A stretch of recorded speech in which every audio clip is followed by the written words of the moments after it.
Hello दोस्तों, आज की क्लास में आप सभी का स्वागत है।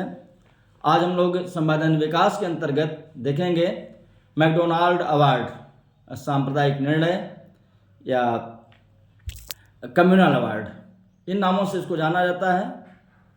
तो आइए आज इस पर हम लोग देखते हैं कि क्या क्या चीज़ें हम लोगों को मिल सकती हैं।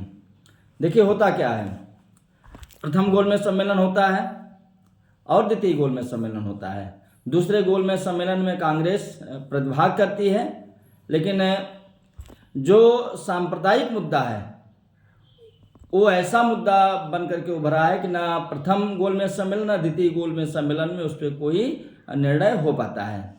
जो ब्रिटिश गवर्नमेंट है वो फोकस करती है मुसलमानों के ऊपर, दलितों का ऊपर अभी उसका कोई भी फोकस नहीं है, चाहे वो पहला गोलमेज सम्मेलन हो चाहे दूसरा। जबकि दलितों के प्रतिनिधि के रूप में डॉक्टर भीमराव अंबेडकर जी तीनों गोलमेज सम्मेलनों में प्रतिभाग करते हैं। दूसरे में भी प्रतिभाग करने के बाद अभी उनको कुछ हासिल नहीं हो रहा है।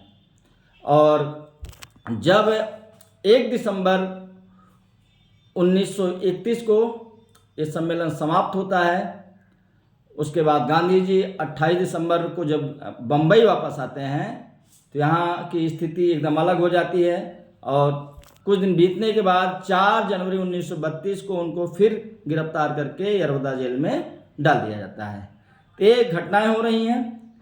और जब द्वितीय गोलमेज सम्मेलन का समापन चल रहा था तो मैकडोनाल्ड ने कहा था कि आप लोग कोई निर्णय नहीं ले पा रहे हैं, सांप्रदायिक स्थिति बड़ी खराब है, तो शीघ्र ही जो ब्रिटिश गवर्नमेंट है वो अपने आप कोई निर्णय लेगी।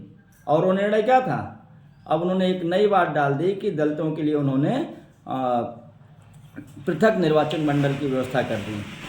हुआ क्या कि जो 1909 में मुस्लिमों के लिए पृथक निर्वाचन मंडल की व्यवस्था हुई, उनके लिए स्थान आरक्षित किए गए, केवल वही लोग वोटिंग करते थे जो उनके वर्ग के लोग होते थे। 1916 में कांग्रेस और मुस्लिम लीग का समझौता होता है, वहाँ पर भी इसको बढ़ावा मिलता है। 1919 का जो अधिनियम आता है वहाँ पर भी अब देखिए सिखों के लिए भी बढ़ गया, ईसाइयों के लिए भी बढ़ गया और एग्लो इंडियन के लिए भी बढ़ गया। मुस्लिम लीग ये तो पहले ही था। और जब कम्युनल अवार्ड आता है तो यहाँ पर महिलाओं के लिए, सिखों के लिए, ईसाइयों के लिए, आंग्ल भारतीयों के लिए, श्रमिक वर्ग के लिए और उद्योगों से संबंधित वर्ग के लिए, वाणिज्य वर्ग के लिए और विश्वविद्यालयों के, इन कुल 17 ऐसे वर्ग थे जिनके लिए पृथक निर्वाचन मंडल की व्यवस्था कम्युनल अवार्ड में की गई। और दलितों के लिए तो स्पेशली इसमें किया गया कि 71 जो प्रांतीय व्यवस्थापिकाएँ थीं वहाँ पर इनके स्थान आरक्षित कर दिए गए, पृथक कर दिए गए। जैसे ही निर्णय आता है 16 अगस्त 1932 को, और 16 अगस्त 32 को जैसे ही आता है पूरे देश में हाहाकार मच जाता है। गांधी जी विचलित हो जाते हैं और 20 सितंबर को आमरण अनशन हो इस मुद्दे पर कर देते हैं। लेकिन इसके पहले जो लगभग 1 महीने का समय है, हिंदुओं के बहुत सारे सम्मेलन हो रहे हैं, छुआछूत दूर करने का प्रयास किया जा रहा है, जागरूकता लाने का प्रयास किया जा रहा है, अंबेडकर जी से संपर्क करने की लोग कोशिश कर रहे हैं, सरकार से संपर्क कर रहे हैं, लेकिन कोई उसका रिजल्ट नहीं आ रहा है।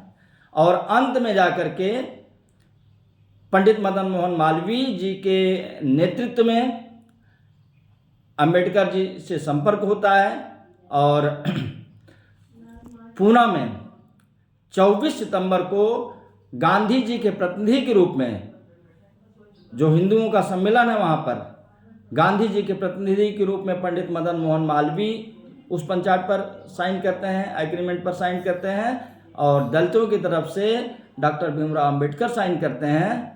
और इसमें नई चीज़ क्या आ गई कि पृथक निर्वाचन मंडल की जो व्यवस्था थी अंबेडकर जी ने मान लिया कि उसको समाप्त कर दिया जाए। अब प्रांतीय विधानसभाओं में 71 के बजाय 148 स्थान जो सामान्य सीटें थी उनमें से आरक्षित कर दी गई। ये नई व्यवस्था आई और इसके बाद आगे चल करके फिर 1932 का जो तीसरा गोलमेज सम्मेलन होता है वो संपन्न होता है, और फिर श्वेत पत्र जारी होने के बाद 1935 का शासन अन्य है। थैंक यू, बस इतना है।